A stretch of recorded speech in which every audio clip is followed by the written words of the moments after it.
Hollywood standards ఉన్న films Telugu film ఇండస్ట్రీలో రావాలి అంటారు. వస్తేనేమో మనమే ఫ్యాప్ చేస్తాం. అంటే హాలీవుడ్ రేంజ్ ఉన్న ఫిలిమ్స్, హాలీవుడ్ లెవెల్లో థాట్ ప్రాసెస్ ఉన్న ఫిలిమ్స్ని మన సైడ్ వాళ్ళు కూడా తీయాలి అని ఎక్స్పెక్ట్ చేస్తారనమాట. ప్రతిసారి అదే రొట్ట లవ్ స్టోరీస్, అదే రొట్ట ఎలివేషన్స్, అదే రొట్ట ఫైట్స్ ఇవన్నీ కాకుండా హాలీవుడ్ రేంజ్లో ఉండాలి, మన డైరెక్టర్స్ అలా తీయాలి, మన హీరోస్ కూడా వాటిని యాక్సెప్ట్ చేయాలి అని చెప్పి తెగస్తూ వచ్చినట్టు మాట్లాడేస్తారు ప్రతి ఒక్కడు. బట్ వచ్చిన రోజు మాత్రం ఫ్లాప్ చేస్తారు. ఎస్, అది నిజమే.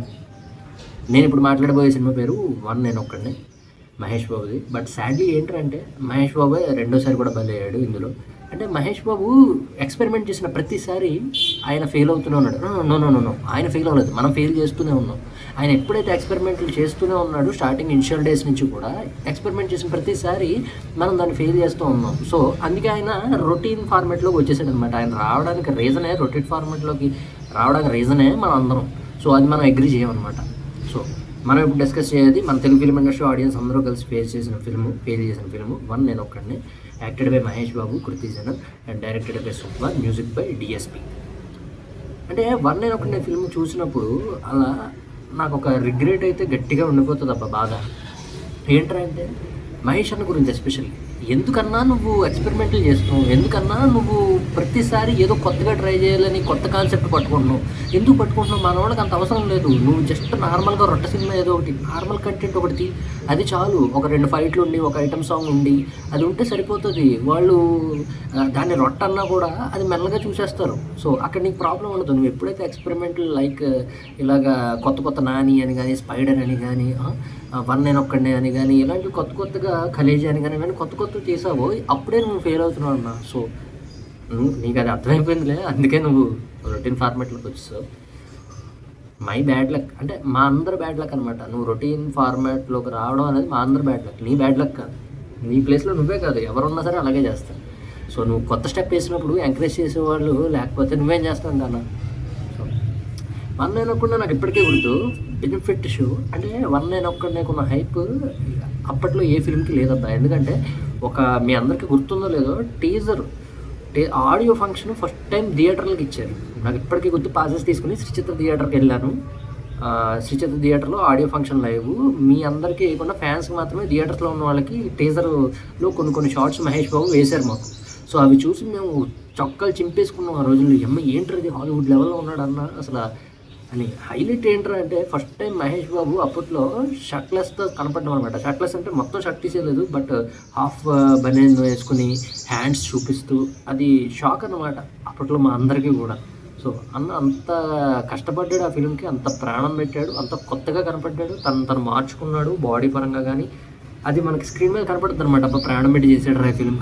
స్టంట్స్ కూడా చాలా ఎక్కువే చేశాడు, చాలా ఒరిజినల్గా చేశాడు. సో ఆయన ఎప్పుడు అలాగే చేస్తాడు. బట్ అంత హై ఉండే ఫిల్మ్ అనమాట అది. ఫస్ట్ షో చూసినప్పుడు నాకు బాగా గుర్తు, స్టార్టింగ్ ఆ ఎంట్రీ, అబ్బా వన్ నేను ఒక్కడే ఎంట్రీ. మీలో ఎంతమందికి ఇష్టం కామెంట్ సెక్షన్లో కామెంట్ చేయండి. One of the best entries of Mahesh Babu ఫిల్మోగ్రఫీలో one Nenu Okkade one of the బెస్ట్లో నిలుస్తుంది అనమాట. సో అది పీక్స్ అనమాట. అరిచరిచి గొంతు పోయింది నాకు అప్పుడు. ఆ ఎంట్రీ పీక్స్, హైలైట్ ఉంటుంది ఆ ఎంట్రీ. అసలు ఆ మంటల్లోంచి అలా రావడం, ఇలా స్టాండ్ అవ్వడం, అంతే బ్లాస్ట్ చేసి హూ ఆర్ యూ సాంగ్ అయితే ఊపేసింది. అంతే సాంగ్స్ మన ఒకటి సాంగ్స్ అన్నీ కూడా బాగుంటాయి. హూ ఆర్ యూ సాంగ్ అయితే అప్పట్లో హల్చల్ చేసేసింది అనమాట. ప్రతి ఒక్కరు హూ ఆర్ యూ అని బీట్ కొట్టడం, ఆ సాంగ్ పాడడమే. సో అంత హైప్ ఉండేది. తర్వాత మెల్లగా ఇంట్రెస్టింగ్గా వెళ్ళడం మొదలుపెడుతుంటే మన వాళ్ళు ఏంటంటే ఇంట్లో ఏంటంటే నేను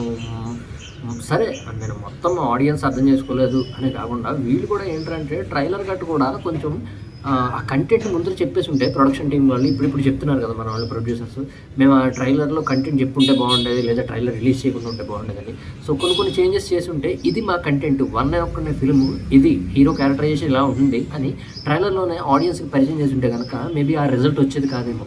ఆడియన్స్ కూడా అదే మైండ్ సెట్తో వెళ్ళేవాళ్ళేమో, మేబీ అయి ఉండొచ్చు. ఇందులో ప్రమోషనల్ మిస్టేక్స్ కూడా ఉన్నాయి వన్ ఒక్కనే ఫిల్మ్ సైడ్, పూర్తిగా ఆడియన్స్ మిస్టేకే కాదు. బట్ నేను అనేది ఏంటంటే మనం ఎక్స్పెక్ట్ చేయండి ఒకటి వచ్చినప్పుడు మనం దాన్ని అర్థం చేసుకోవాలి కదా. నేను అనేది తెలుగు ఫిల్మ్ ఇండస్ట్రీ ఆడియన్స్ని క్వశ్చన్ చేసేది అదే. కొత్త కంటెంట్ అంత హాలీవుడ్ లెవెల్ ఆఫ్ ట్విస్ట్స్ తోటి వచ్చినప్పుడు మనం సరే కొత్తగా ఏదో తీసాడు కదా అని చెప్పి మనం ఎంకరేజ్ చేయాలి కదా. అలా ఎంకరేజ్ చేయకపోతే కష్టం కదా. ఇప్పటికీ నాకు బాగా గుర్తు, ఎంట్రీ అప్పుడు అరిచారు, తర్వాత అంతా కామ్ అయిపోయారు. ఇంటర్వెల్ సీన్ నా favourite interval scene. Mahesh Babu అందులో సైగ్గా అరుస్తూ అసలు ఇంటెన్స్ పర్ఫార్మెన్స్, చచ్చిపోయాడు సమీరుడు, చంపేసాను సమీర్ అని చెప్పి అన్ని గంతో ఇలా పేరుస్తూ ఆ షార్ట్ అయితే, ఆ బీజిఎం అయితే హాలీవుడ్ లెవెల్ అబ్బా. అది అరుపులు, గోల థియేటర్ అంతా ఊగిపోయింది అనమాట, షేక్ అయిపోయింది. సెకండ్ హాఫ్ ఏం చేస్తారు రాబో బాబు అన్న ఇంటెన్స్ డ్రామా క్రియేట్ చేసింది ఆ సీన్. ఇప్పటికీ నా కళ్ళలో అలా ఆడుతూ ఉంటుంది ఆ ఫిల్మ్. ఆ సీన్ అంత హై ఇచ్చింది. సో తర్వాత అంతా ఏంటంటే ఈ స్క్రీన్ ప్లేలో జనాలు ఏంటంటే వీడికి ఇప్పుడు అబద్ధమా నిజమా అంటే, ఆ సినిమాలో ఏంటంటే హీరో కన్ఫ్యూజ్ అవడంతో పాటు చూసే ఆడియన్స్ కూడా కన్ఫ్యూజ్ అవుతూ ఉంటాడు అనమాట. అలాంటి ప్యాటర్న్ ఉన్న స్క్రీన్ ప్లే అది. సో మన వాళ్ళు ఏంటంటే కన్ఫ్యూజ్ అయిపోయారు అబ్బా. అంటే ఫ్యాన్స్ ఏం ఎక్స్పెక్ట్ చేస్తారంటే ఫస్ట్ డే ఏ హీరో సినిమా అయినా కూడా ఎలివేషన్ సీన్స్ అని, ఫైట్లని, మాస్ డైలాగులని, ఐటమ్ సాంగ్స్ అని ఇలా ఎక్స్పెక్ట్ చేస్తారు. దాని విరుద్ధంగా అన్నీ నెక్స్ట్ లెవెల్ కొత్త కోణంలో హాలీవుడ్ రేంజ్ ఉండేటప్పటికి మన వాళ్ళు దాన్ని డైజెస్ట్ చేసుకోలేకపోయారు. అర్థం కాదు కూడా చాలామందికి. ఇప్పటికీ చాలామందికి అర్థమవుతూ ఇప్పటికి దాన్ని వన్ అండ్ ఒక్కడనే కల్ట్ క్లాసిక్ అబ్బా అర్థం చేసుకోలేకపోయారు ఫిలింని. అంటే ముందు వచ్చేసింది అంటున్నారు. సో అంటే ముందే వచ్చింది వన్ అండ్ ఒక్కడనే, బట్ ఈ టైంలో వచ్చి ఉంటే అందరికీ అర్థమయ్యేదేమో. బట్ టూ సైడ్స్ ఉంది వన్ అండ్ ఒకటిలో. ఏంటంటే Telugu film industry audience failure ఒకటి, ప్రమోషనల్ సైడ్స్ కూడా కొంచెం ఆ కంటెంట్ అర్థమయ్యేలాగా ఇది మా కంటెంట్ అని ట్రైలర్ నుంచే వాళ్ళు ఎక్స్ప్లోర్ చేస్తుంటే కనుక ఆ మ్యాటర్ని వన్ అండ్ ఒకటి రిజల్ట్ అలా అయితే ఉండేది కాదు, నెక్స్ట్ లెవెల్ ఉండేది అనమాట. అలాంటి ఫిల్మ్ చాలా రేర్ అనమాట. సుకుమార్ గారి డైరెక్షన్ కానీ, ఆయన రైటింగ్స్ కానీ, ఆయన స్క్రీన్ ప్లే ఏంటయ్యా. ఆ ఎంట్రీ దగ్గర నుంచి ఆయన ఆ బీర్, నాకు ఫేవరెట్ షాట్ ఏంటంటే ఆ బీర్ బాటిల్ ఇలా పట్టుకుని పోలీస్ స్టేషన్ దగ్గర ఉన్నప్పుడు ఇలా అంటూ ఉంటాడు. ఆ క్లోజప్ షాట్ ఇలా పట్టడం. ఇంకోటి నా ఫేవరెట్ ఇంకో షాట్ ఏంటంటే సెకండ్ హాఫ్లో ఉంటుంది, కీస్ పడేస్తూ ఉంటాడు మహేష్ బాబు కృతిసేనంతో వస్తున్నప్పుడు. అది హాలీవుడ్ లెవెల్ సీన్ అబ్బా. అది కీస్ ఒకదాని తర్వాత ఒకదానితోటి పడేస్తావు. ఏదైతే ఒక కీ ఇలా ప్రెస్ చేస్తాడో అది అవుతుందో దాన్ని పట్టుకుని వెళ్తాడు. ఇక్కడ ఆ సీన్ తోపు సీన్ అబ్బా. అంటే ఒక్కొక్క సీన్ చూస్తుంటే ఏంటిది మన తెలుగు సినిమా అయినా చూస్తుంది అన్న ఫీల్ జనరేట్ అవుతుంది అనమాట. ఇంటర్వెల్ సీన్ ముందు ఇంకోటి ఉంటుంది అనమాట, ఏంటి హ్యాపీ బర్త్డే సమీరా అని చెప్తాడు. నైట్ ఫైట్ ఒకటి ఉంటుంది. ఆ ఫైట్ ఒకటి నా ఫేవరెట్ అబ్బా. ఇప్పటికీ నేను చాలాసార్లు చూస్తాను యూట్యూబ్ ఆ సీన్ పెట్టుకుని.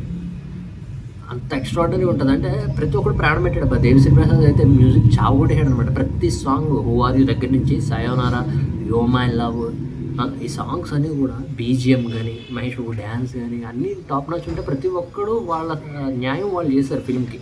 100% పెట్టారని చెప్పాలబ్బా. ప్రతి ఒక్కడు ఎవడో లైట్ తీసుకోలేదు అన్నది మనకి స్క్రీన్ మీద కనపడుతూ ఉంటుంది అలా అనమాట. ప్రతి ఒక్కడు వాళ్ళ డ్యూటీ వాళ్ళు పర్ఫెక్ట్గా చేశారు. బట్ ఆడియన్సే వాళ్ళ డ్యూటీ వాళ్ళు చేయలేదు.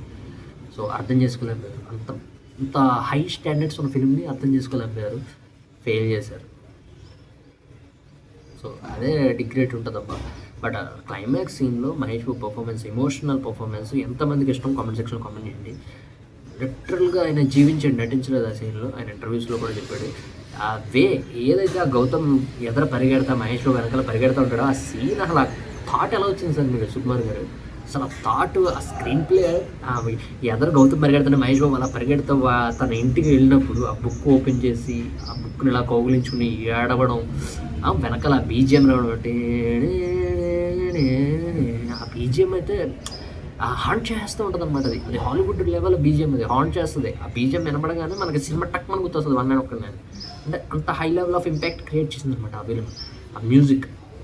సో అన్ని విధాలుగా అబ్బా. అసలు వన్ అండ్ ఒక్కనే అంటే అది నార్మల్ సినిమా అయితే కాదు, ఇప్పుడు మనం చూసే నార్మల్ ఫిల్మ్ అయితే కాదు. దానికంటూ ఒక సెపరేట్ స్టేజ్ ఉంది, సెపరేట్ స్థాయి ఉంది. అంటే కొత్తగా ప్రయత్నించిన సినిమాల్లో ఏదిరా ఉందంటే ఫస్ట్ వన్ అండ్ ఒక్కనే ఖచ్చితంగా ఉంటుంది హిస్టరీలో. ప్రతి ఒక్కటి ఫ్రెష్గా ఉంటుంది, ప్రతి ఒక్కటి న్యూగా ఉంటుంది, ప్రతి ఒక్కటి మనం అనుకున్న దానికి అనుకున్నట్టు జరగదు, కొత్తది జరుగుతుంది. అసలు ఆ వాటర్లో ఫైట్ సీన్స్ కానీ అన్నీ కొత్తగా ఉంటాయి. ఆ బోట్లోంచి ఇలా రివర్స్ అయ్యి స్టాండ్ అయ్యి ఇలాగ అవుతాడు వాటర్లో మహేష్ బాబు, బోట్ డ్రైవ్ చేస్తా, ఆ సీన్తో. ఇంకా హీరోయిన్ కెమిస్ట్రీ కూడా, కామెడీ కూడా కొంచెం నా పేరు పోయిందంటాడు మహేష్ బాబు. ఆ కామెడీ కానీ, హీరోని కలవడం కానీ కొన్ని చాలా యూనిక్ వేలో ఉంటాయి అబ్బా సీన్స్ అన్నీ కూడా. అన్ని ఫేవరెట్ సీన్స్ ఉన్నాయి నాకు. బట్ అర్థం చేసుకోలేకపోయారు, ఫెయిల్ చేస్తారు వన్ అండ్ ఒక్క ఫిల్మ్ని. ఇచ్చేసి ఉంటే బాగుండేది. అలాంటి ఫిల్మ్స్ చాలా వచ్చేవి. మహేష్ బాబు కూడా ఇంకా ఎక్స్పెరిమెంట్స్ చాలా చేసేవాడు. బట్ ఆయన ఎక్స్పెరిమెంట్ ఇంక వదిలేశారు. ఎందుకంటే ఆడట్లేదు కదా, ఏం చేస్తారు బాబు, ప్రొడ్యూసర్స్కి ఇబ్బంది అవుతుంది. ఇప్పుడు ఎక్స్పెరిమెంట్లు చేయండిరా అని మనమే అంటాము, వాళ్ళు ఎక్స్పెరిమెంట్లు చేస్తే మనం దాన్ని రిసీవ్ చేసుకోలేము, హిట్ చేయలేము అనమాట. తెలుగు ఫిల్మ్ ఇండస్ట్రీ ఆడియన్స్ ఏంటంటే అది అర్థం చేసుకోలేదు, ఫెయిల్ అయ్యారు, ఫెయిల్ చేసాం. బట్ వన్ నేను ఒక్కడిని మాత్రం ఫెయిల్ అవ్వలేదు, మనం ఫెయిల్ చేసాం అంతే. దానికి ఉండాల్సిన స్థాయి, దానికి ఉండాల్సిన రేంజ్ దానికి ఎప్పుడు ఉంటూనే ఉంటుంది. సో మీకేమనిపించింది వన్ నేను ఒక్కడనే మీలో ఎంతమందికి ఇష్టం కింద కామెంట్ సెక్షన్లో కామెంట్ చేయండి. So that's it guys, bye.